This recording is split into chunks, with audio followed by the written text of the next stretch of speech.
मेरे जिगर के टुकड़ों, आज हम 2003 में आई सुपर सस्पेंस मूवी आइडेंटिटी को एक्सप्लेन करने वाले हैं। I hope you like it. Movie की शुरुआत कुछ न्यूज़पेपर्स को दिखाते हुए होती है, जिसमें एक बच्चे के बारे में बताया गया था जो 9 साल की उम्र में ही अनाथ हो गया था। दरअसल उसकी मॉम एक काल गर्ल थी जिसका किसी ने मर्डर कर दिया था। इसके बाद हम डॉक्टर मलिक को देखते हैं जो अपने पेशेंट मॉलकम की रिपोर्ट चेक कर रहे थे, जिसे 19 घंटे बाद फांसी होने वाली थी। दरअसल मॉलकम ने 6 लोगों का मर्डर कर दिया था, लेकिन जब डॉक्टर मलिक ने उसे चेक किया तो उन्हें मॉलकम के अंदर मल्टीपल पर्सनैलिटी डिसऑर्डर के सिस्टम दिखते हैं, जिससे डॉक्टर मलिक को अब लगता है कि वो सारे मर्डर मॉलकम ने नहीं बल्कि उसके अंदर रहने वाली एक पर्सनैलिटी ने किए थे। डॉक्टर मलिक रात को ही जज को ये सारी बात बताकर मॉलकम की फांसी वाली डेट को आगे बढ़ाने के लिए कहता है, जिससे वो मॉलकम को बेकसूर साबित कर सके। इस पर जज रात को ही एक मीटिंग रखता है। इसके बाद हम लैरी नाम के एक आदमी को देखते हैं जो शहर से दूर एक सुनसान इलाके में एक होटल चलाता है। तभी उसके होटल में एक जॉर्ज नाम का आदमी अपनी वाइफ इलाशिका को जख्मी हालत में लेकर आता है। वहीं जॉर्ज का एक बेटा टिमी भी होता है और फिर हमें फ्लैशबैक में दिखाया जाता है कि आखिर उनका एक्सीडेंट कैसे हुआ। दरअसल जॉर्ज जब सड़क पर अपनी कार चला रहा होता है तभी उसकी गाड़ी एक हाई हील सैंडल की वजह से पंचर हो जाती है और हमें दिखाया जाता है कि आखिर ये हाई हील सैंडल सड़क पर कैसे आई थी। दरअसल कुछ समय पहले उसी सड़क पर एक लड़की पेरिस अपनी कार से जा रही होती है और जब पेरिस गाड़ी चलाते समय अपने बैग से सिगरेट निकालने लगती है तभी उसका हाई हील सैंडल सड़क पर गिर जाता है और उसी सैंडल से जॉर्ज की गाड़ी पंचर हो गई थी। फिर जब जॉर्ज सड़क के किनारे अपनी गाड़ी का टायर चेंज कर रहा होता है तभी उसकी वाइफ इलाशिका को एक गाड़ी टक्कर मार देती है और फिर हमें उस कार के अंदर का सीन दिखाया जाता है जिससे इलाशिका का एक्सीडेंट हुआ था। दरअसल उस कार को एडी नाम का एक आदमी चला रहा होता है और उसके पीछे एक एक्ट्रेस सुजैन बैठी होती है जो कार चलाते समय एडी पर चिल्ला रही थी और इसी वजह से एडी का ध्यान भटक गया और उसने इलाशिका को टक्कर मार दी। वहीं एक्सीडेंट होने के बाद एडी जॉर्ज की मदद के लिए जाता है और फिर वो सभी लोग फोन की तलाश में एक होटल पर जाते हैं, लेकिन होटल में इन्हें पता चलता है कि बारिश की वजह से यहाँ का टेलीफोन भी काम नहीं कर रहा है। तभी लैरी एडी को बताती है कि यहाँ से कुछ ही दूर पर एक टेलीफोन बूथ है जहाँ से वो कॉल करके मदद ला सकता है। तो एडी सुजैन को वहाँ अकेला छोड़कर मदद मांगने के लिए जाता है। तभी रास्ते में एडी को वही लड़की पेरिस मिलती है जिसकी सैंडल की वजह से जॉर्ज की गाड़ी पंचर हो गई थी। यहाँ पेरिस की गाड़ी खराब हो गई थी, इसलिए पेरिस एडी से लिफ्ट मांगती है तो एडी उसे अपनी गाड़ी में बिठा लेता है और फिर एडी पेरिस को लेकर मदद के लिए आगे जाता है। पर तभी ज्यादा बारिश होने की वजह से एडी की गाड़ी पानी में फंस जाती है, इसीलिए एडी मदद मांगने के लिए दूसरी गाड़ी रुकवाता है जिसमें एक कपल ल्यूक और उसकी वाइफ गिन्नी होते हैं जो इन्हें लिफ्ट देते हैं और उनके साथ होटल में आ जाते हैं। अब बारिश ज्यादा ही हो रही थी इसलिए ल्यूक होटल में एक रूम बुक करके वहाँ रुक जाता है और फिर कुछ देर बाद इस होटल में एक पुलिस वैन आकर रुकती है जिसके अंदर से एक ऑफिसर रिचर्ड अपने साथ एक कैदी को लेकर बाहर आता है। दरअसल रिचर्ड इस कैदी को एक जेल से दूसरे जेल में भेजने के लिए ले जा रहा था, पर बहुत ज्यादा बारिश की वजह से वो भी फंस गया था, इसलिए रिचर्ड भी उस होटल में रूम बुक कर लेता है और उस कैदी को बाथरूम के अंदर बंद कर देता है। इसके बाद हम देखते हैं कि जो एक्ट्रेस सुजैन एडी के साथ यहाँ पर आई थी वो अपने फोन में नेटवर्क ढूंढने के लिए होटल से बाहर जाती है, पर तभी उसे कोई मार देता है और होटल में काफी देर होने के बाद एडी को जब सुजैन कहीं नजर नहीं आती है तो वो उसे ढूंढने के लिए बाहर जाता है और एडी उसे ढूंढते हुए एक लॉन्ड्री में पहुंच जाता है जहां उसे वॉशिंग मशीन के अंदर सुजैन का कटा हुआ सर मिलता है। तभी वहां पुलिस ऑफिसर रिचर्ड और लैरी भी आ जाते हैं। वहीं सुजैन के कटे हुए सर के साथ उन्हें होटल के रूम नंबर 10 की चाबी मिलती है। इस पर रिचर्ड कहता है कि ये तो मेरा रूम है, तो वो भागकर अपने रूम में जाता है, पर तब तक वो कैदी वहाँ से भाग चुका था। दूसरी तरफ हम मूवी के स्टार्टिंग वाले कोर्ट का सीन देखते हैं जहाँ मॉलकम का लॉयर मॉलकम की बीमारी के बारे में बताने के लिए डॉक्टर मलिक को बुलाते हैं, जिसमें डॉक्टर मलिक सभी लॉयर और जजों को मॉलकम के मल्टीपल पर्सनैलिटी डिसऑर्डर के बारे में बताता है, पर वहाँ मौजूद लॉयर को डॉक्टर की बातों पर यकीन नहीं होता है और वो जज से मॉलकम को जल्द से जल्द फांसी देने के लिए बोलते हैं। इसके बाद हम फिर से होटल का सीन देखते हैं जहाँ एडी सभी को बताता है कि किसी ने सुजैन को मार दिया है और वो कैदी भी अपने कमरे से भाग गया है। ये सुनकर वो सभी लोग काफी घबरा जाते हैं। यहाँ रिचर्ड और एडी सभी लोगों को एक साथ रहने की सलाह देते हैं और फिर रिचर्ड और एडी उस उस कैदी को ढूंढने के लिए चले जाते हैं। वहीं होटल में ये सब जानने के बाद गिन्नी काफी डर जाती है, इसलिए वो अपने कमरे में जाकर अपना सामान पैक करने लगती है। दरअसल गिन्नी जल्द से जल्द वहाँ से निकलना चाहती थी, लेकिन ल्यूक उसे ऐसा करने से मना करता है। इस वजह से दोनों में बहस हो जाती है और गिन्नी खुद को बाथरूम के अंदर बंद कर लेती है। वहीं ल्यूक उसे दरवाजा खोलने के लिए कहता है, पर गिन्नी बाहर नहीं निकलती है। तभी रूम में कुछ हलचल होती है और ल्यूक की आवाज आना बंद हो जाती है। वहीं गिन्नी जब दरवाजा खोलती है तो उसे कमरे में किसी की परछाई दिखाई देती है, तो गिन्नी दरवाजा बंद करके बाथरूम की खिड़की से बाहर आती है। तभी गिन्नी के चिल्लाने की आवाज सुनकर एडी और रिचर्ड के साथ बाकी के लोग उस कमरे में आ जाते हैं, तो उन्हें वहाँ ल्यूक की लाश मिलती है, जिसे किलर ने बहुत बेरहमी से मार दिया था। इसके बाद हम उस कैदी रॉबर्ट को देखते हैं, जो होटल से निकलकर भाग रहा होता है, पर रॉबर्ट घूम फिरकर वापस उसी होटल में आ जाता है। ये देखकर रॉबर्ट काफी हैरान होता है। तभी एडी उसे पकड़ लेता है और उसे एक चेयर पर बांध देता है और लॉरी को उस पर नजर रखने के लिए बोलते हैं। आगे एडी बातों ही बातों में पेरिस को बताता है कि पहले वो एक पुलिस ऑफिसर था, पर दिमागी परेशानी की वजह से उसने पुलिस की जॉब छोड़ दी थी। इसी दौरान एडी जब ल्यूक की लाश को चेक कर रहा होता है, तभी उसे ल्यूक की लाश के पास रूम नंबर 9 की चाबी मिलती है। और जब एडी इस बारे में रिचर्ड को बताने के लिए बाहर आता है, तो उसे बाहर लैरी कुछ सामान ले जाते हुए दिखाई देता है। तो एडी उससे पूछता है कि तुम उस कैदी को छोड़कर यहाँ क्या कर रहे हो। इस पर लैरी साफ साफ जवाब नहीं देता है, तो वो लैरी को साथ लेकर कैदी को देखने के लिए जाते हैं, जहाँ वो उस कैदी के मुंह में लैरी का बेसबॉल बैट घुसा हुआ देखते हैं, जिससे उस कैदी की मौत हो गई थी। इसके साथ ही उन्हें कैदी के लाश के पास रूम नंबर 8 की चाबी मिलती है। इससे उन्हें लगता है कि लैरी ही असली किलर है, तो वो लैरी से पूछताछ करते हैं और लैरी का सामान चेक करते हैं, तो उन्हें लैरी के सामान में सुजैन के पर्स के साथ काफी सारे पैसे मिलते हैं। ये देखकर लैरी घबरा जाता है और वो पेरिस के गले पर चाकू रखकर भागने की कोशिश करता है, लेकिन जल्दीबाजी में वो एक फ्रीजर से टकरा जाता है, जिससे एक और लाश बाहर गिरती है। बाप रे, बड़ा खून खराबा हो रहा है, कौन है असली किलर। अब लाश को देखकर लैरी और बाकी सभी लोग हैरान हो जाते हैं। वहीं लैरी अपनी गाड़ी लेकर भागने की कोशिश करता है, पर जैसे ही लैरी गाड़ी लेकर आगे बढ़ता है, तभी उसके सामने टिमी आ जाता है, जिसे बचाने के चक्कर में जॉर्ज लैरी की गाड़ी के सामने आ जाता है और उसकी मौत हो जाती है। इसके बाद हम फिर से कोर्ट वाला सीन देखते हैं, जहां डॉक्टर मलिक मॉलकम की डायरी जज को दिखाता है, जिसमें मॉलकम ने बहुत सारी अलग अलग हैंडराइटिंग में लिख रखा था। और फिर डॉक्टर मलिक मॉलकम को वहां बुलाते हैं और उससे कुछ पूछताछ करने लगते हैं, और इसी तरह ये मीटिंग चलती रहती है। वहीं दूसरी तरफ एडी और रिचर्ड लैरी को पकड़ लेते हैं, और फिर लैरी उन्हें अपनी असलियत बताता है कि वो इस होटल का ओनर नहीं है, बल्कि इस होटल का ओनर वो आदमी है जिसकी लाश फ्रीजर से मिली थी। दरअसल लैरी जब यहाँ आया था, तब उसे होटल के ओनर की लाश मिली थी और उसका नाम भी लैरी था, इसलिए उसने ओनर की लाश को फ्रीजर में रख दिया था।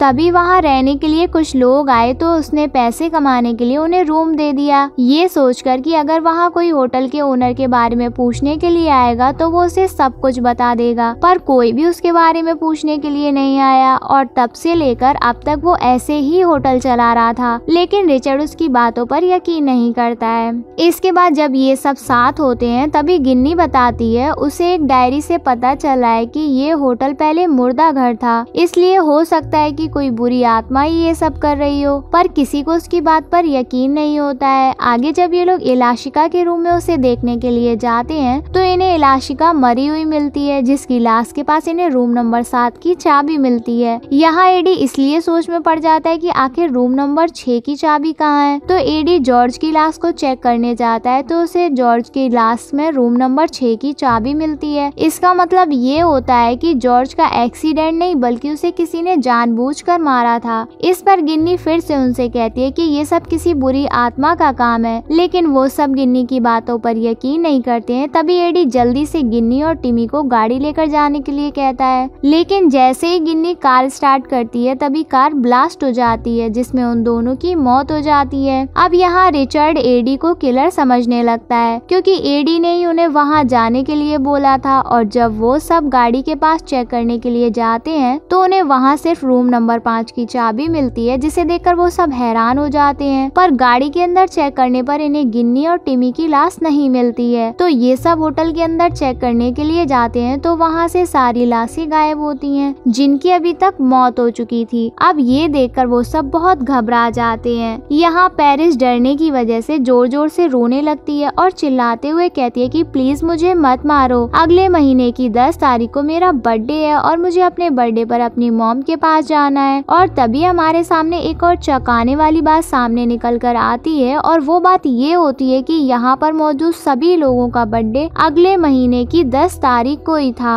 ये बात उन सभी को काफी अजीब लगती है। इसी दौरान एडी को एक आवाज सुनाई देती है और वो आवाज डॉक्टर मलिक की होती है। वहीं एडी जब ध्यान लगाता है तब वो खुद को एक चेयर से बंधा हुआ पाता है, जहाँ डॉक्टर मलिक उसे मॉलकम की फोटो दिखाकर पूछता है कि क्या तुम इसे जानते हो। तो एडी उसे मना करते हुए डॉक्टर मलिक से कहता है कि तुम इसकी फोटो मुझे क्यों दिखा रहे हो। तब डॉक्टर मलिक उसे बताते हैं कि वो मॉलकम की उन 11 पर्सनालिटी में से एक है जो उसके दिमाग में है। वहीं जब डॉक्टर मलिक एडी को आईना दिखाता है तो एडी आईने में अपनी जगह मॉलकम को देखकर डर जाता है, क्योंकि मॉलकम की एक पर्सनालिटी को अपनी दूसरी पर्सनालिटी के बारे में पता ही नहीं होता है। और यहाँ एडी भी मॉलकम की उन्हीं पर्सनालिटी में से एक था। और फिर डॉक्टर मलिक मॉलकम को बताते हैं कि तुम्हारे अंदर रहने वाली किसी पर्सनालिटी ने ही तुम पर काबू करके वो सारे मर्डर किए थे, जिनकी सजा उसे 19 घंटों बाद मिलने वाली थी। इसलिए डॉक्टर मलिक मॉलकम से कहता है कि तुम्हें अपने अंदर की उस किलर पर्सनालिटी को पता लगाकर उसे खत्म करना होगा, जिससे मैं तुम्हें बेगुनाह साबित कर सकूं। दरअसल गाइस, इसलिए मूवी में 2 स्टोरी एक साथ चल रही होती हैं, जिनमें से एक मॉलकम के दिमाग में और दूसरी उस रूम से जहां मॉलकम से पूछताछ चल रही थी। इसी बीच एडी को होश आता है और वो खुद को होटल से बहुत दूर पाता है। वहीं पेरिस जब रिचर्ड की गाड़ी में टॉर्च ढूंढ रही होती है तभी उसे पता चलता है कि पुलिस ऑफिसर रिचर्ड भी एक भागा हुआ कैदी है, जो एक पुलिस ऑफिसर को मारकर खुद पुलिस वाला बन गया था। और जब ये बात रिचर्ड को पता चलती है तो रिचर्ड पेरिस को मारने की कोशिश करता है, पर तभी लैरी पीछे से उस पर अटैक करके बेहोश कर देता है। लेकिन कुछ ही देर में रिचर्ड होश में आ जाता है और लैरी को गोली मार देता है, जिससे उसकी भी मौत हो जाती है। इसके बाद रिचर्ड पेरिस को मारने के लिए उसके पीछे जाता है, लेकिन तभी एडी वहां आ जाता है और वो दोनों एक दूसरे को ही गोली मार देते हैं, जिससे उन दोनों की भी मौत हो जाती है। दूसरी तरफ मॉलकम वही सेम लाइन बोलता है जो मरते समय एडी पेरिस को बोलता है। तभी डॉक्टर मलिक जज को बताता है कि अब कातिल मारा जा चुका है, इसलिए अब मॉलकम के शरीर में एकमात्र पेरिस की अच्छी पर्सनालिटी बची है। तो जज डॉक्टर मलिक के कहने पर मॉलकम की सजा खत्म कर देता है और उसे डॉक्टर मलिक के साथ इलाज के लिए भेज देता है। इधर पेरिस वहां से निकलने के बाद टिमी को लेकर अपने गांव पहुंच जाती है और वहां अपने खेतों में संतरों की खेती करती है। तभी एक दिन उसे खेत में काम करते समय रूम नंबर 1 की चाबी मिलती है, जिसे देखकर पेरिस काफी घबरा जाती है। और जब वो पीछे मुड़कर देखती है तो टिमी उसके पीछे खड़ा होता है, जो उसे मार देता है। तभी हमें पता चलता है कि होटल में हुए सारे मर्डर टिमी ने ही किए थे और जिस किलर पर्सनालिटी को डॉक्टर ढूंढ रहे थे वो टिमी होता है। और हम देखते हैं कि टिमी की पर्सनालिटी मॉलकम पर काबू कर लेती है और मॉलकम डॉक्टर मलिक को मार देता है। और इसी के साथ ये मूवी यहीं खत्म हो जाती है। हमारे चैनल को ऐसे ही प्यार देते रहिए। चलो जल्दी से कमेंट करके बताओ आपको मूवी कैसी लगी। लाइक और शेयर करना मत भूलना। होप आपको मूवी की एक्सप्लेनेशन पसंद आई होगी। I love you guys.